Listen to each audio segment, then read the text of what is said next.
الله وبركاته. بسم الله الرحمن الرحيم. الصلاة والسلام على رسوله الكريم نبينا محمد وعلى آله وصحبه أجمعين أما بعد. جیسا کہ ہم نے کل دیکھا کہ مصنف منصوبات پر کلام کرنا شروع کر دیتے ہیں، جس کے متعلق مصنف باب لاتے ہیں، باب منصوبات الاسماء. اور اس میں ہم نے دیکھا کہ مصنف نے پہلے منصوب المفعول بھی کے متعلق پہلا باب باندھا. اب آج ہم دیکھیں گے دوسرا باب منصوبات کے متعلق، جس کے متعلق باب لاتے ہیں مصنف باب المصدر. یہ باب مصدر کے متعلق ہے، یعنی مراد ہے اصل میں اس باب سے المفعول المطلق، جیسا کہ ہم آگے دیکھیں گے.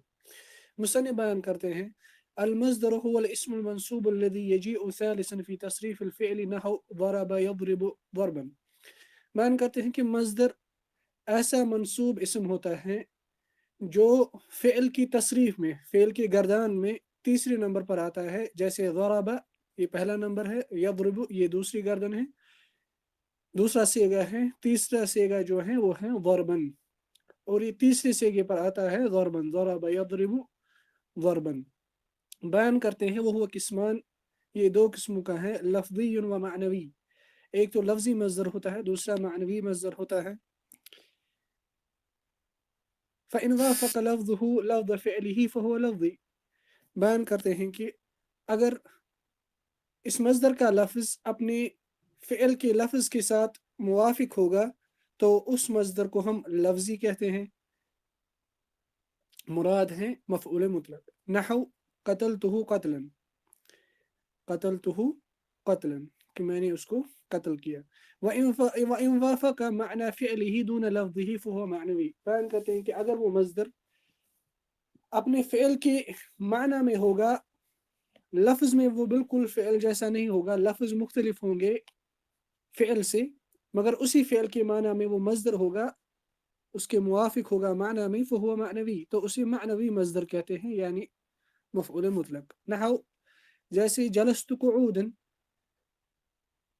جلست قعودا کہ میں بیٹھا. قعد، قعود یہ مصدر ہے قعد، قعد بمعنی جلس، قعد بھی جلس کے معنی میں، مگر یہاں پہ جو مصدر ہے یہ جلس کے میننگ میں ہے، الفاظ ڈیفرنٹ میں ہے. اسی طرح قمت وقوفا، قام وقف دونوں سیم میننگ میں ہیں، اس لیے وقوفا بمعنی قیاما. وما اشبہ ذلك، اور اسی طرح کی اور مثالیں جہاں پہ مصدر جو ہے وہ کسی دوسرے فعل کے معنی میں آتا ہے لیکن الفاظ ڈیفرنٹ ہوتے ہیں. مصنف نے جب مفعول بھی جو منصوبات میں شامل ہیں ان پر کلام ختم کیا، اس کے بعد مصنف دوسرے نمبر پر منصوبات پہ لاتے ہیں المفعول مطلق، جس کے متعلق وہ باب لاتے ہیں باب المصدر. باب المصدر، اور اسے مفعول مطلق کہا جاتا ہے، جو اصل میں مراد ہے یہاں پہ مصدر سے اس باب سے، جیسا کہ ہم آگے دیکھیں گے. مفعول مطلق اسے کہا جاتا ہے، مفعول مطلق. مطلق یعنی بنا کسی قید کے، مطلق بمعنی مرسل، یعنی جو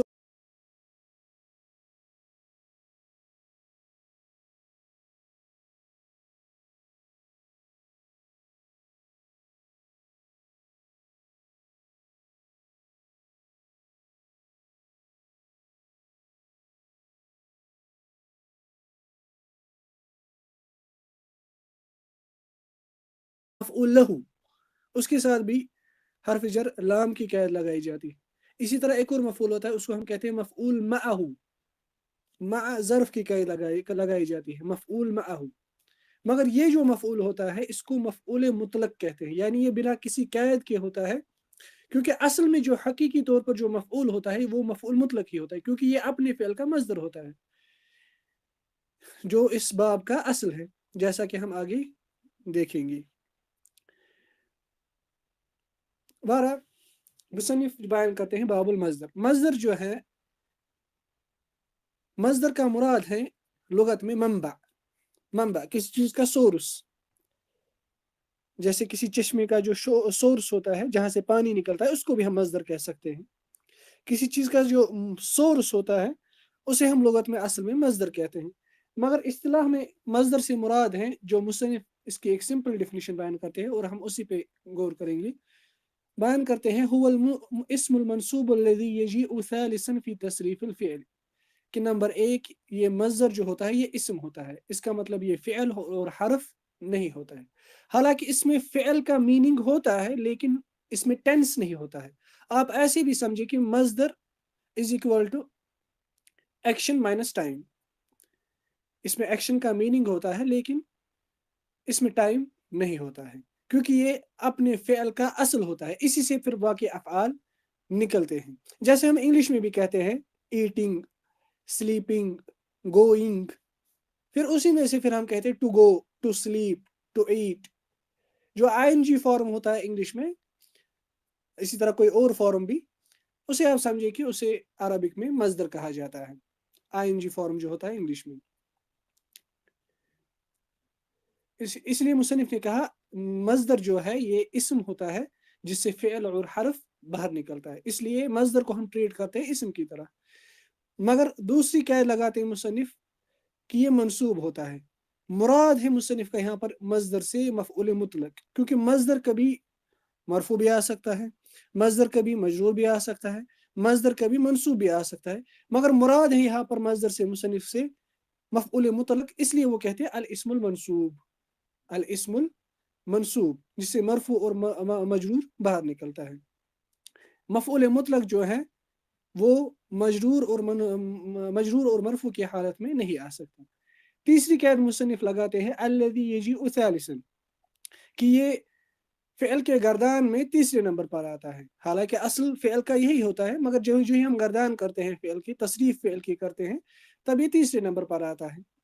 پہلے فعل ماضی آتا ہے، پھر فعل مضارع آتا ہے گردان میں، نہ کہ اصل کے اعتبار سے. جیسے کہ میں نے کہا کہ درست جو اوپینین ہے علماء کا وہ یہی ہے کہ تمام فعل کا جو اصل ہوتا ہے وہ مصدر ہوتا ہے، کیونکہ مصدر جو ہوتا ہے وہ مشتق نہیں ہوتا ہے بلکہ باقی اس سے مشتق ہوتے ہیں. چوتھی جو چیز مصنف بیان کرتے ہیں الذی یجیء ثالثا فی تصریف الفعل، جو ہی مصنف نے کہا فعل کی تصریف، فعل کی گردان، اس سے تصریف الاسماء باہر نکل گئی، اس سے تصریف الاسماء باہر نکل گئی. اچھا، پھر مصنف مثال دیتے ہیں. نحو ضرب یضرب ضربا، ضرب یضرب ضربا. یہاں پہ اگر ہم غور کریں گے ضربا جو ہے یہ مصدر ہے، یہ مصدر ہے اور یہ تصریف کے اعتبار سے تیسرے نمبر پر ہے، کیونکہ پہلے آیا ضرب فعل ماضی، پھر یضرب فعل مضارع، پھر تیسرے نمبر پر آیا ضربا جو مصدر ہیں یا مفعول مطلق جسے ہم اس باب میں کہتے ہیں. اچھا، جو مصدر ہیں ایز اے مصدر جب وہ مفعول مطلق استعمال نہیں ہوتا ہے، سمپل ایز اے مصدر جب وہ ہوتا ہے تو وہ مرفوع، اس کے اعراب کے اعتبار سے تین احوال ہوتے ہیں. وہ مرفوع بھی آ سکتا ہے، مجرور بھی آ سکتا ہے، منصوب بھی آ سکتا ہے. مثلا مرفوع کی مثال میں کہوں گا اعجبنی ضربک زیدا، اعجبنی ضربک زیدا کہ تمہارا زید کو مارنا مجھے پسند آیا.